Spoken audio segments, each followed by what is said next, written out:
Hello दोस्तों, कैसे हैं आप? बढ़िया हैं।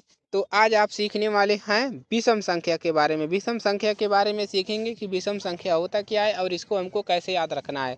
हमने आपको बताया कि सम संख्या क्या होता है। गिनती करने की संख्या को उसमें से एक एक अंक छोड़ देंगे तो सम संख्या बन जाता है।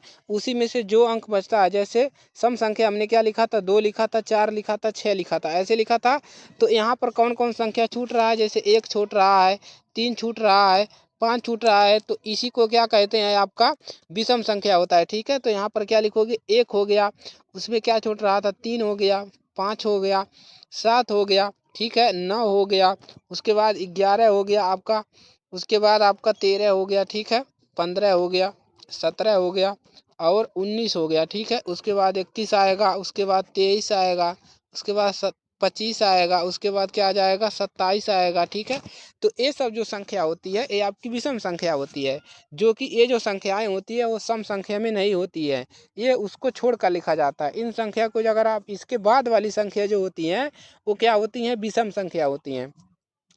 तो ये जो संख्या होंगी सब विषम होगा।